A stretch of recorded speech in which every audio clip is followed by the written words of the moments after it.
sais pas si... Est-ce qu'il y a des questions par rapport au film? Parce que quand même, vous l'aviez vu peut-être avant, donc, non. Je ne sais pas.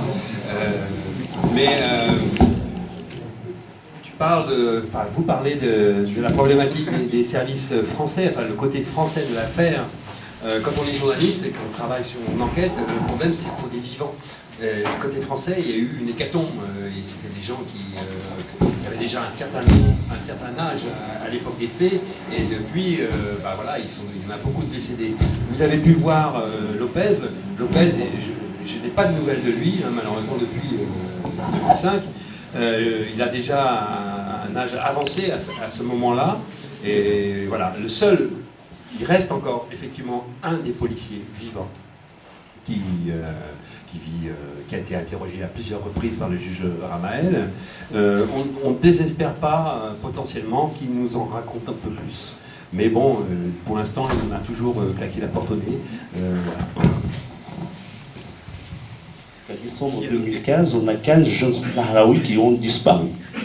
Ils avaient voulu fuir le territoire occupé à cause de la répression marocaine. Ils voulaient prendre des paterras en direction des îles Canaries. Disparition, on n'a jamais retrouvé le corps. Et au bout de 3 mois, ils ont signalé via un message à leur famille. Donc la disparition continue. Et je reviens aussi à le travail d'hier. Je suis d'accord avec Mustafa, c'est qu'on n'attend rien d'une instance créée par le régime marocain. L'hier, par exemple, on a le cas de 4 Sahraouis, que l'hier a mis dans son rapport que les 4, ils sont morts dans des casernes marocaines. Juin 2013, on découvre une fosse commune au Sahara occidental par des experts basques, des pays basques, avec des tests d'ADN. On trouve une fosse de 8 corps, dont 4 qui étaient recensés dans le rapport de l'UR. Donc le travail de l'UR, pour moi, n'a aucune valeur. Les gens qui attendent des réponses de l'UR ou de ce régime actuel, pour moi, ils se trompent. Ils sont à côté. Le troisième point, c'est que dans le film même, dans les débats, on insiste sur Chtouki, tout ça, mais il y a un personnage clé dans cette histoire, c'est Ben Slimane.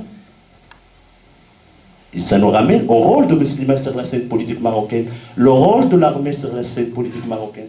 Il me semble que cette question, elle est absente chez les camarades marocains. On ne l'évoque pas assez, cet aspect. Et c'est pour moi, c'est l'acteur clé de cette affaire, c'est le général Ben Slimane. Après, pour moi, il faut c'est l'affaire de Barkhane, mais par rapport au régime marocain, le régime marocain, ce régime, cette dictature, il a peur que des pressions externes. Et ça peut se faire qu'en France, et aussi au niveau de l'Union européenne, où nous, les Sahraouis, même les camarades marocains, on est très absents. On est très absents. C'est là qu'on peut faire des pressions, des rapports de force, comme ça a été fait dans les années 90, pour les obliger à avancer. Dernière remarque sur le film, une petite phrase. Au moment d'aller interviewer Karim Boukhari, on disait Joseph a demandé à un confrère de l'interroger. Je pense que c'était l'interviewer plutôt. Dans le film, le commentateur dit Joseph a demandé à un confrère d'aller interroger Karim. Je ne pense pas qu'un journaliste va interroger quelqu'un. Je pense que c'est... Parce que tout simplement, j'étais interdit de territoire et je ne pouvais pas m'y rendre moi-même. Ça vous intéresse par rapport à l'absence de Ben Slimane, alors ça, c'est des choix éditoriaux, c'est malheureux, effectivement. Moi, j'ai beaucoup de choses à raconter sur ce général tortionnaire, évidemment. Le problème, c'est qu'il faut faire des choix, et bon, voilà, c'est un 52 minutes, tu ne peux pas tout mettre dedans. Ben Slimane est totalement inconnu du public français. Voilà.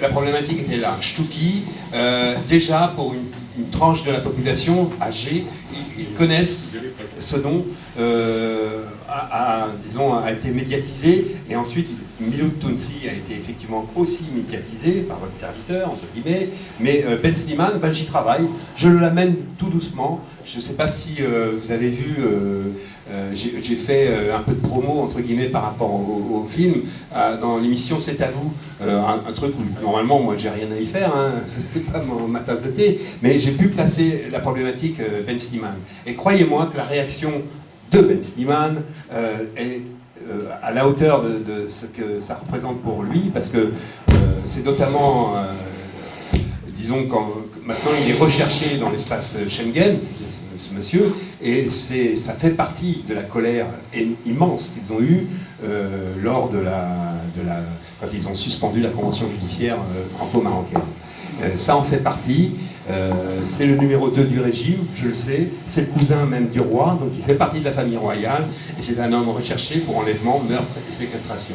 Mais au-delà de l'affaire Mehdi Ben Barka, Ben Slimane, moi j'ai effectivement des tas de témoignages de témoins oculaires qui l'ont vu lui-même exécuter de sa propre main une cinquantaine de personnes directement. Il y a eu une exécution effectivement suite à une évasion au PF3. Ben Slimane était présent, Dlimi aussi. Dlimi en a exécuté disons 4 ou 5, et c'est Ben Slimane qui s'est chargé des autres, avec son propre revolver de service. Voilà. Mais ça, c'est des témoignages. Le problème, c'est vous balancez ça à l'antenne d'un seul coup, sans preuve, parce que évidemment, les témoins, les recoupements que j'ai fait avec les témoins ne veulent pas apparaître. Ils sont toujours là-bas. Voilà la problématique de ce monsieur.